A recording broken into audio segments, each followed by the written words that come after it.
दोस्तों, मैं Anuj visit with Anuj live update में आप सभी का हार्दिक स्वागत अभिनंदन करता हूं। और मैं आज एक ख़ास शख्सियत के साथ एक इंटरव्यू लेने जा रहा हूं, जिनके बारे में मैं बताऊंगा तो आप खुद सुनकर हैरान हो जाएंगे कि भगवान जब देता है तो एक साथी, जैसे कहते हैं ना, छप्पर फाड़ के दिया, तो छप्पर फाड़ के ही भाई को मिला। तो इस छप्पर फाड़ में मिलने में इनकी मेहनत कितनी साथ में रही है इनके, तो हम इन्हीं से जानेंगे। तो हमारे साथ आज हैं बैजनाथ शर्मा जी, जो कि सेंट्रल बैंक ऑफ इंडिया में पीओ पद के लिए सिलेक्शन हुआ है इनका 2022-23 में, और इसी बैंक में ये ज्वाइन करेंगे। और एक सबसे बड़ी खासियत बात है कि इनका 2 बैंक में एक ही साथ बैंक पीओ और 2 बैंक में इनका बैंक क्लर्क में आईबीपीएस के थ्रू और पीओ के थ्रू इनका सिलेक्शन हुआ। तो ये है ना बड़ी हैरान करने वाली बात। तो आप इनसे सीखिएगा कि और जानिएगा कि ऐसे लोगों से आप मोटिवेट बहुत होंगे। और वीडियो को ज़रूर देखिएगा और इनकी पूरी बातें सुनिएगा, तभी आपको इनकी सफलता और इनके सक्सेस के बारे में पता चलेगा कि इन्होंने कितनी मेहनत की और कितने लगन के साथ पढ़ाई की। तो ज़्यादा वीडियो को ना खींचते हुए कि हम इन्हीं का सर स्वागत है हमारे चैनल पर आपका। सबसे पहले थैंक यू सो मच। तो आपके इस सफलता के लिए मैं बहुत बहुत बधाई दूंगा कि आपको बहुत बड़ी सफलता प्राप्त हुई है। तो ज़रा आप अपने बारे में बताइए, आपका अपने आप से बताएंगे तो ज़्यादा समझ में आएगा लोगों को कि आप किस में सिलेक्शन हुए हैं और कितने बैंकों में आपका सिलेक्शन हुआ है। मेरा नाम बैजनाथ शर्मा है। मैं गोरखपुर उत्तर प्रदेश से रहने वाला हूँ, बिलोंग करता हूँ। और मेरा इस साल सेंट्रल बैंक ऑफ इंडिया में एज ए पीओ हुआ है, और इसके अलावा आईबीपीएस क्लर्क में बैंक ऑफ इंडिया में हुआ है। इसके अलावा ग्रामीण बैंक पीओ और ग्रामीण बैंक क्लर्क में भी मेरा इस बार सिलेक्शन हुआ है। और कब से तैयारी कर रहे थे आप? तैयारी मेरा, अगर कोई मुझसे पूछे कि नहीं आपने जैसे जम के कैसे तैयारी शुरू की, तो वो मैं बोलूँगा कि 2021 में शुरू की। लेकिन हाँ, 2020 से मैंने बेसिक्स क्लासेस और पढ़ाई वगैरह शुरू कर दी थी। तो आप जब आप इतने दिन से तैयारी कर रहे हैं तो आपको इसमें क्या कठिनाइयाँ दिखी और क्या लोगों को अपने माध्यम से बताएंगे जो बैंक के स्टूडेंट हैं कि वो किस तरीके से फोकस करें अपने चीज़ को, कि आपकी तरह वो भी 4-4 बैंक में एक साथ क्वालिफाई हो जाएं? देखिए, क्वालिफाई 4-4 बैंक में होना ठीक है, सुनने में अच्छा लगता है, ऐसा लगता है कि बहुत बड़ी बात है।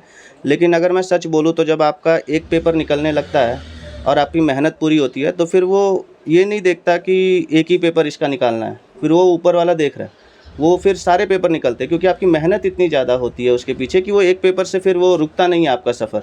1 पेपर, 2 पेपर, 3 पेपर, 4 पेपर सारे निकलते हैं फिर। और उसके अलावा यार देखो, हम इतनी दूर से यहाँ, मैं गोरखपुर का रहने वाला हूँ, मैं यहाँ लखनऊ में आया, यहाँ पे मैंने किराए पे रूम लिया, यहाँ पढ़ा। तो यार हमारे पेरेंट्स वैसे हैं, हम खुद किस्मत हैं, हम बहुत किस्मत वाले हैं कि हमारे पेरेंट्स उस काबिल हैं जो हमको इतना दूर, इतने बड़े शहर में पढ़ने भेज रहे हैं और हमारे ऊपर पैसा लगा रहे हैं। तो उस चीज़ को हमेशा याद रखना, वो चीज़ हमेशा याद दिमाग में एक कोने में लगा रखना कि यार उन्होंने ही, उनकी वजह से आज हम यहाँ पर हैं और यहाँ पे लखनऊ जैसे बड़े शहर में पढ़ रहे हैं। तो उसका मेहनत ज़रूर करना। यहाँ आके ये ना हो कि यार देखो यहाँ पे बहुत चीज़ें हैं, खेलने कूदने घूमने फिरने को। लखनऊ में ऐसा नहीं है कि नहीं है, बहुत है। इवन अपने कपूरथला में कितनी सारी चीज़ें हैं, बगल में ही नोवेल्टी है, पास में ही पार्क हैं इतने सारे, तो खेलने कूदने की बहुत सारी चीज़ें हैं। बट हाँ, ये सब चीज़ों पे से ध्यान अपना भटकने नहीं देना है, वरना थोड़ा सा मुझे ऐसा फील होता है कि मुझे ज़्यादा समय लग गया, मुझे 3 साल हो गए। अगर कोई नॉर्मल बच्चा तैयारी करे, सिर्फ तैयारी करने आए, तो वो 1.5 से 2 साल में पेपर क्लियर कर सकता है। तो जब आप पहली बार लखनऊ आए, आप ये सोच के चले कि मुझे बैंक की तैयारी करनी है, तो आप जब आए तो आपको मतलब कहीं से तो मोटिवेशन मिला होगा कि मैं किस कोचिंग में जाऊँ, कहाँ पढ़ूँ, और स्टार्टिंग आपने कहाँ से करी, बेसिक कहाँ से आपने तैयार किया, सबसे पहली चीज़। और दूसरी चीज़, दूसरा क्वेश्चन मेरा ये है कि जो आप बैंक पीओ का और आईबीपीएस क्लर्क का, इन दोनों का सिलेबस क्या है और लोगों को कितने घंटे डेली मेहनत करनी चाहिए, ये चीज़। सबसे पहले तो मैं यहाँ आया तो यार महिंद्रा हर जगह फेमस है। आप कहीं भी जाओगे कोचिंग के लिए तो आपको महिंद्रा क्लासेस का नाम मिलता है। और उस टाइम पे तो, अभी तो लॉकडाउन के बाद काफ़ी क्लासेस खुल गई हैं यहाँ कपूरथला पे, बट एक ही था, महिंद्रा था हमारे टाइम पे। हमने वहीं से तैयारी शुरू की। और शुरुआत में ऐसा नहीं कि बैंक की तैयारी से शुरू किया था, शुरुआत में एसएससी की थी, क्योंकि उस टाइम ऐसा सोच के नहीं आए थे कि कुछ करने जा रहे हैं। उस टाइम बस घर वालों ने भेज दिया, हम पहुंच गए। तो एसएससी की शुरुआत की, शुरू के 3-4 महीने एसएससी की तैयारी की और वहाँ से थोड़ा सा बेसिक्स भी मिला, बट एक्चुअल जो तैयारी शुरू हुई बैंक की क्लासेस से हुई। हमने बैंक की क्लासेस लगाई, शुरुआत में बेसिक क्लासेस की 2-2 घंटे की डेली, सुबह 8 से 10 क्लासेस होती थी महिंद्रा में ही, और 3-4-5 महीने की क्लासेस थी, वो सारी हमने कंप्लीट की। यहाँ पे बच्चों का सबसे बड़ा प्रॉब्लम ये होता है कि बच्चे महिंद्रा आते हैं और 3-4 महीने वाली क्लास कंप्लीट करके चले जाते हैं, जबकि महिंद्रा ये बोलता है कि नहीं, आप रीजॉइन करो, क्योंकि पहले 4 महीने में सिर्फ आपको तो ये समझ आता है कि सिलेबस क्या था, समझ में क्या आना है वो अभी नहीं समझ आएगा। वो जब आप दोबारा रीजॉइन करेंगे तब आपको पता चलेगा कि हाँ भैया, ये चीज़ हमें सीखनी है। यही गलती कर जाते हैं लड़के कि हाँ। एक बैच खत्म करके बस मेरा हो गया, मुझे हाँ। सब कुछ आ गया। हाँ, अब वो घर पे बैठ जाते हैं, घर पे सबसे बड़ी दिक्कत फिर ये है, कहते हैं ऐसा मेरा नहीं सिलेक्शन करना। नहीं हुआ। हाँ, ये नहीं करना है, आप रीजॉइन करो ना। उन्होंने कौन सा फीस बढ़ाई है, वो तो फीस पहले ही ले रखी है। उन्होंने बोला कि 2 साल तक आप जितना मर्जी उतना क्लासेस करो, तो आप क्लासेस पूरा कंप्लीट करो। उसके बाद फिर ये भी नहीं हो कि सिर्फ पढ़ के छोड़ दिया, क्योंकि कोई भी कंपटीशन एग्ज़ाम हो, आप ऐसा नहीं कह सकते। सिर्फ बैंक की बात नहीं करूँगा मैं, सारे कंपटीशन एग्ज़ाम की बात करूँगा। आपको अगर उसको क्लियर करना है तो आपको उसके लिए मॉक टेस्ट देने पड़ेंगे। ऐसा नहीं है कि बस मैंने 2 घंटे क्लास कर ली और मेरा तैयारी हो गया और 2 घंटे में मेरा सिलेक्शन हो जाएगा। तो भैया आप बहुत गलत हो, ऐसा नहीं होगा, क्योंकि हर साल 10 लाख बच्चे जो है पेपर हर साल देते हैं। 10 लाख बच्चे एक एग्ज़ाम का पेपर देते हैं और उसमें से वैकेंसी 5000, इवन पीओ की तो और कम होती है। ये तो चलो क्लर्क की थी 5000 थी, पीओ की उससे भी कम होती है वैकेंसीज़। तो उस चीज़ के लिए तैयारी करिए अच्छे से और वैकेंसी को थोड़ा ध्यान में रखिए, क्योंकि वैकेंसीज़ जो हैं दिन प्रतिदिन कम होती जा रही हैं, और वैकेंसी कम होने का मतलब मेहनत और ज़्यादा करना पड़ेगा।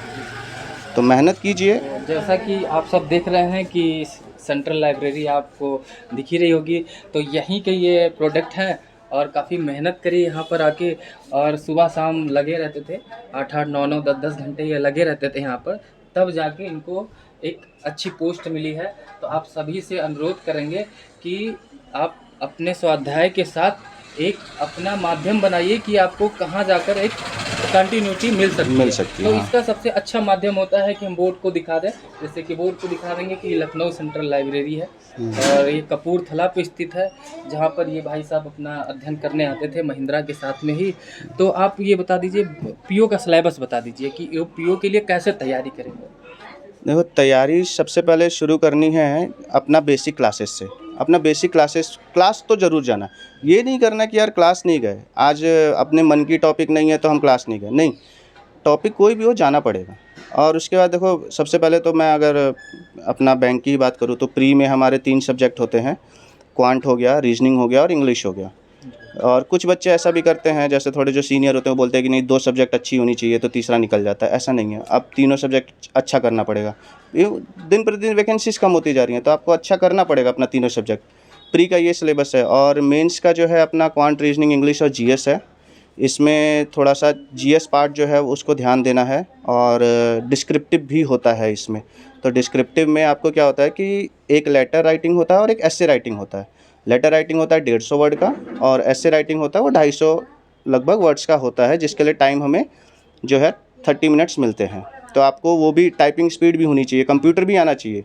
मतलब बेसिकली मैं ये कहना चाहता हूँ कि कंप्यूटर पे टाइपिंग करना भी आपको आना चाहिए। क्या स्पीड होनी चाहिए उनकी टाइपिंग? स्पीड में देखिए, ऐसा नहीं है कि बहुत ज़्यादा स्पीड नहीं, 15 वर्ड एक नॉर्मल स्पीड जो होती है, 10 मतलब वर्ड आप कर ले जाओ। पर मिनट। हाँ, ऐसा स्पीड भी हो तो चलेगा। ऐसा नहीं हो कि बहुत ज़्यादा स्पीड लेके बैठे हुए हैं, तो ऐसा नहीं, नॉर्मल स्पीड हो जाएगा। बस ये है कि उस टाइम पे आपके दिमाग में वो सारी चीज़ें आनी चाहिए, नॉलेज होना चाहिए आपको। फॉर एग्जांपल कोई टॉपिक उन्होंने दे दिया कि चलो करप्शन पे लिखो, तब करप्शन पे लिखने के लिए आपके दिमाग में उतना मसाला होना चाहिए ना कि करप्शन पे डिस्क्रिप्टिव में क्या लिखना है। अगर पता ही नहीं होगा तो स्पीड कितनी भी रख लो, 35 रख लो, 40 रख लो, क्या फ़ायदा। बेसिक आपको ये होना चाहिए कि आप किसी टॉपिक अगर आपको दिया जा हाँ, रहा है तो उसकी नॉलेज होनी चाहिए। स्पीड मायने नहीं हाँ, रखती। और वो टॉपिक ऐसा नहीं है कि कहीं से भी निकाल के दे दिया उन्होंने, नहीं, वो टॉपिक लेटेस्ट टॉपिक्स होते हैं। जैसे न्यूज़पेपर में, जैसे करंट में अभी क्या चल रहा है, हमारे टाइम पे यूएस रशिया यूक्रेन वॉर चल रहा था, तो उसका टॉपिक था। Current topic. हाँ, करंट टॉपिक्स पे ही डिस्क्रिप्टिव जो है वो आते हैं, और मुझे तो बहुत अच्छे मार्क्स मिल गए थे। मुझे आउट ऑफ 25 15 मार्क्स मिले थे डिस्क्रिप्टिव में। तो जैसे इंग्लिश पढ़ना है बच्चों को, इंग्लिश अपनी इम्प्रूव करनी है, तो जैसे उनको न्यूज़पेपर पढ़ना है, तो कौन सा न्यूज़पेपर ऐसा पढ़ें कि जो उनके लिए इफेक्टिव ज़्यादा हो?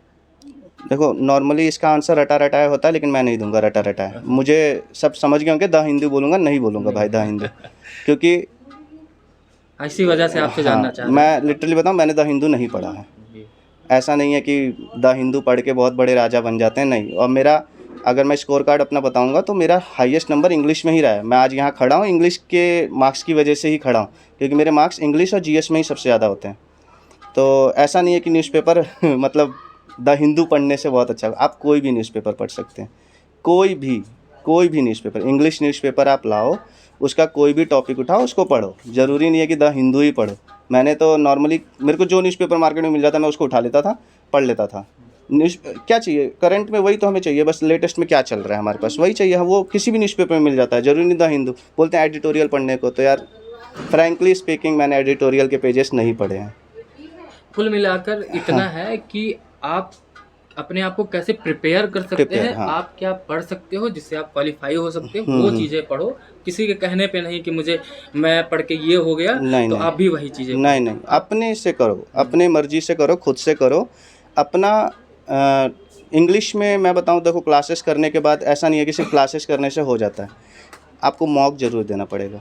इंग्लिश के मॉक दो। मैंने तो सेक्शनल मॉक्स इतने दे रखे थे कि कोई सोच भी नहीं सकता मैंने कितने सेक्शनल मॉक्स दिए हैं। इवन एग्ज़ाम से पहले 10 दिन से जब एग्ज़ाम जिस दिन होता था प्री का, उससे पहले आप भरोसा नहीं करोगे, मैंने 8-8 10-10 मॉक दिए हैं प्री के। तो ऐसे लोग को सुनने में लगता है कि 8-10, नहीं भाई, जब आप भी तैयारी के उस लेवल पे पहुंचोगे आप तो 10-10 12-12 दोगे, तो 8-10 तो नॉर्मल है। तो ये मेहनत तो मॉक्स, करनी है, हाँ मेहनत तो मॉक्स, करनी है। मॉक्स पे मेहनत करना पड़ेगा। आपने एक बार नॉलेज ले लिया तो ऐसा नहीं है कि नॉलेज लेने के बाद आपका सिलेक्शन हो जाएगा, नहीं, मॉक तो देना पड़ेगा। बिना मॉक दिए आपको पता ही नहीं चलेगा कि आप कहाँ पर हैं, कहाँ पे इस समय कितना आपकी रैंकिंग है। अच्छा, एक चीज़ और मैं ये हम्म, जानना चाहूँगा, बच्चे गलती करते हैं यहाँ पे हम्म, कि आए हैं यहाँ बैंक की तैयारी करने या एसएससी की तैयारी करने आए हैं, हम्म। तो वो फिर मार्क्स से भटक जाते हैं। अरे एसएससी में नहीं हुआ तो मैं बैंक कर लूँ, बैंक में नहीं हुआ मैं एसएससी कर लूँ, एसएससी में नहीं हुआ मैं स्टेट लेवल देख लूँ। तो उनके लिए क्या कहना चाहेंगे कि किसी एक पे फोकस करें या ऐसे ही अपने नहीं नहीं, स्थान को बदलते रहें? मैं शुरुआत में मैं भी हर एक फॉर्म भरता था, ये फैक्ट है। और ये बात सच है, जब कोई तैयारी करने आता है तो उसके पेरेंट्स बोलते हैं कि सारे फॉर्म भरो, चाहे वो जीडी हो, चाहे कांस्टेबल हो, चाहे एसएससी हो, चाहे सीएचएसएल हो, चाहे कोई भी एग्ज़ाम हो, पेरेंट्स बोलते हैं भरो। लेकिन भर लो यार, कोई बात नहीं, ज़्यादा महंगा नहीं आता है, बट तैयारी अपना एक पे ही रखो। अगर आपका तैयारी बैंक का है तो बैंक का तैयारी करो।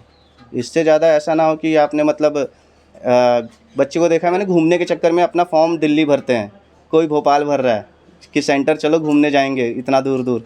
और पेरेंट्स बेचारे क्या भोले भाले होते हैं, उनसे एक बार बोल दो कि पापा भोपाल में सेंटर पड़ा है, पापा तुरंत 5,000 रुपये भेज देते हैं कि चलो ठीक है लड़का भोपाल जाएगा सेंटर एग्ज़ाम देने। तो ये काम मत करना, अपना लखनऊ में जो सेंटर पड़े लखनऊ में दो। आईबीपीएस क्लर्क के बारे में इन लोगों को बताइए।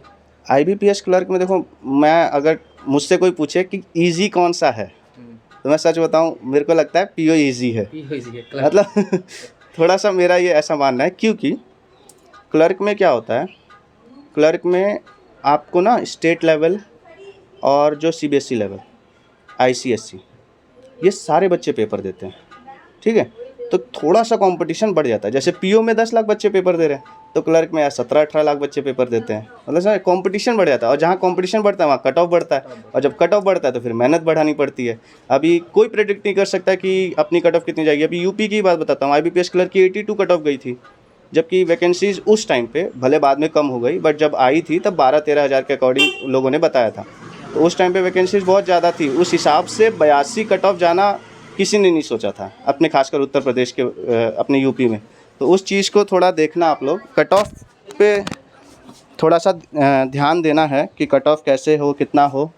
अपना जैसे यूपी का 82 था, और मेरी तो अच्छा किस्मत था कि मेरे 83 मार्क्स थे, एक नंबर ज़्यादा था।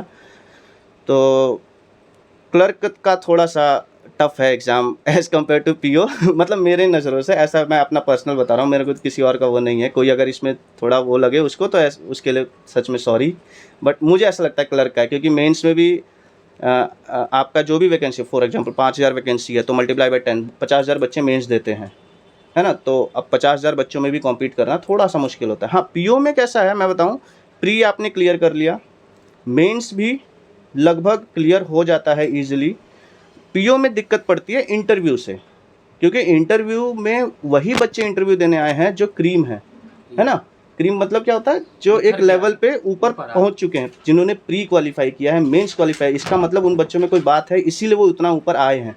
तो उनमें थोड़ा सा फिर कंपटीशन बढ़ता है। जैसे अभी हमारा था इस बार 7,400 के आसपास कुछ पीओ की वैकेंसीज थी, तो कुछ करीब 20,700 के आसपास बच्चे इंटरव्यू देने आए थे। तो वो बच्चे ऐसा नहीं है कि तुक्के में आए हैं, वो बच्चे मतलब पढ़ने वाले थे, दिन दिन रात रात भर 10-10 घंटे पढ़ते थे, तैयारी करते थे, वो बच्चे थे वो 20,000। तो उनमें फिर कंपटीशन थोड़ा सा टफ हो जाता है। फिर वही इंटरव्यू में मार्क्स डिपेंड करता है कि इंटरव्यू में कितने मार्क्स हैं आपके, कितना अच्छा आपने स्कोर किया था मेंस में, ये सब चीज़ें थोड़ा सा ध्यान देना पड़ता है। तो ये थे बैजनाथ शर्मा जी, जो कि इनका इंटरव्यू बहुत ही शानदार रहा है। अगर इनकी बातें आपको समझ में आती है, कुछ नहीं समझ में आता आपको, तो कमेंट बॉक्स में कमेंट करिएगा, तो इनके माध्यम से वो चीज़ें आपको सॉल्व कराई जाएगी। तो इसी के साथ हमारे साथ इस central library, Lucknow central library के संचालक जी हैं नीतीश श्रीवास्तव जी। तो नीतीश जी ये बताइए कि आपके लाइब्रेरी से जब ऐसे बंदे निकलते हैं, काफ़ी सिलेक्शन हुआ है इस लाइब्रेरी से, पुरानी लाइब्रेरी है, तो आपको आपकी लाइब्रेरी की तरफ से, संस्था की तरफ से आपको कितनी खुशी होती है और आप कितना और सुधार करने की कोशिश करते हैं? जब ऐसे बच्चे निकलते हैं तो हम लोगों को एक गर्व सी महसूस होती है, और उन बच्चों से फिर पूछा जाता है कि आपको स्टडी करने में कोई दिक्कत आई हो तो बताइए, या हम क्या करें कि जिससे हमारे और भी जो बच्चे हैं वो भी बढ़िया से क्वालिफाई कर सकें।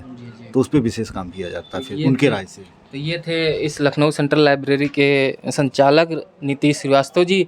तो आप सब समझ ही सकते हैं कि लाइब्रेरी, आप जिस संस्था में अगर आप कहीं पढ़ाई करने जा रहे हैं स्टडी के, तो वो संस्था का भी सपोर्ट अगर आपको मिल रही है, आपके हिसाब से अगर आपको वो सुविधाएं प्रदान की जाती है, तो उसमें आपकी जो तैयारी होती है वो और अच्छी होने लगती है, और आपको मोटिवेशन मिलने लगता है कि हमारी संस्था हमें सहयोग कर रही है। तो इसी के साथ सर आपका हम बहुत बहुत धन्यवाद करते हैं, हमारे चैनल पर आए, आपका बहुत बहुत धन्यवाद। बहुत बहुत धन्यवाद। आपका भी सर बहुत बहुत धन्यवाद। धन्यवाद।